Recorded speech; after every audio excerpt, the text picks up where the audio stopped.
Hello students, कैसा रहा आपका नीट 2025 का पेपर। बड़े लोग चिल्ला रहे हैं यार, ये नीट 2025 का जो पेपर है बहुत डिफिकल्ट गया, और खासकर फिजिक्स तो बहुत ही ज्यादा डिफिकल्ट गया। गूगल पे मारो तो इतना ज्यादा इसको फेमस कर दिए कि बार बार बताता है। अरे यार, ये तो बात आपको सबको मालूम है कि सारे सब्जेक्ट्स में सबसे ज्यादा अगर कहीं रूल आता है जिसकी वजह से सिलेक्शन नहीं होता है, वो तो फिजिक्स ही है ना। इसमें कोई शक है क्या? तो इसमें कोई डाउट तो है नहीं।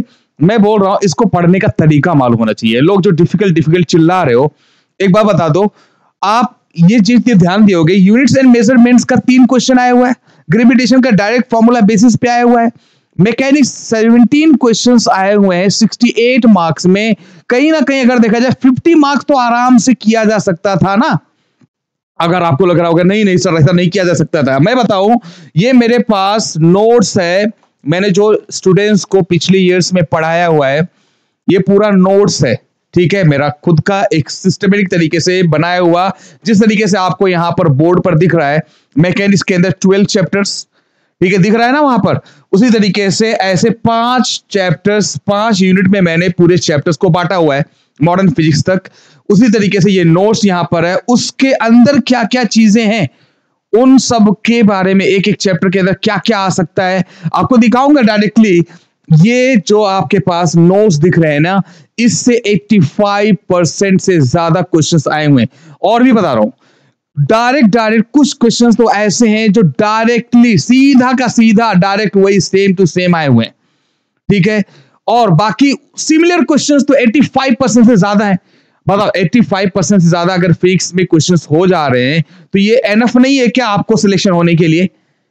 एनफ है। आपको लग रहा होगा सर ये जो आप चीजें बता रहे हो ऐसा नहीं है। मैं आपको उसी नोट्स का फोटो लूंगा, एक तरफ फोटो रखूंगा, कहां पर ये क्वेश्चन कहां पर है। इससे सिमिलर क्वेश्चंस नीट में भी आया हुआ है और इससे सिमिलर क्वेश्चंस आपके ऑलरेडी मिलेंगे, और मैं आपको सॉल्व करके दिखाऊंगा। पूरा डीप एनालिसिस करूंगा सारे चैप्टर्स का, सारे चैप्टर्स के अंदर जितने भी क्वेश्चंस होंगे, डीप एनालिसिस करके एक एक क्वेश्चंस को बताऊंगा।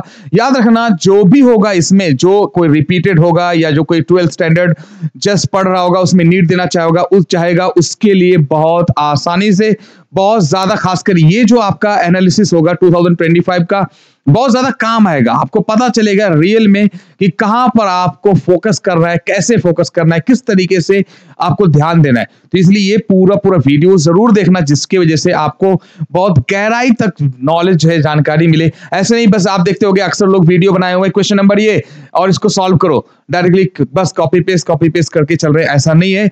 मेरे पास जो नोट्स ऑलरेडी में जैसा पढ़ाया हुआ है, एक सिस्टमेटिक तरीके से कहां से पोर्शन से क्वेश्चन आया बताऊंगा, फिर कहां से पॉसिबिलिटीज है आने की, ठीक है। ये सारी चीजें बताकर मैं आपको डिस्कस करने वाला हूं। एक ही क्वेश्चन को डिस्कस करेंगे, उसके बाद फिर मैं प्रीवियस ईयर के जितने भी क्वेश्चंस होंगे पूरा एक एक टॉपिक पढ़ाऊंगा, एक एक चैप्टर्स के अंदर। देखो मैंने 5 यूनिट्स में जैसे बांटा हुआ है, तो यूनिट नंबर 1 लूंगा सपोज मैकेनिक्स, उसके अंदर कितने चैप्टर्स हैं और उसके बाद कौन से चैप्टर्स की प्रोबेबिलिटी ज्यादा है। अब देखो अक्सर लोग यही चीज गलती करते हैं। इस बार भी यार फ्लूइड मैकेनिक्स का जो क्वेश्चन है कितना डिफिकल्ट आ गया, ठीक है। ये फ्लूइड मैकेनिक्स का एक क्वेश्चन आया है और रुला दिया यार, कोई नहीं कर पाएगा जल्दी, समझे ना। इसलिए मैं बोल रहा हूँ फ्लूइड मैकेनिक्स पे क्यों पढ़ रहे हो यार, 3 चैप्टर 4 चैप्टर मिलाकर एक बनता है नीट में, खासकर मैं बोल रहा हूँ, ठीक है। कोई जेई नीट और सीईटी एमएससीटी की प्रिपरेशन कर रहा हो तो अलग मसला है, ठीक है। और यहां पर अगर देखा जाए, देखो वेक्टर की कोई क्वेश्चन नहीं आया, लॉज ऑफ मोशन का भी आया तो कहीं ना कहीं दूसरी चीजों से मिला जुला हुआ है, इलास्टिसिटी का कोई क्वेश्चन नहीं आया, ठीक है।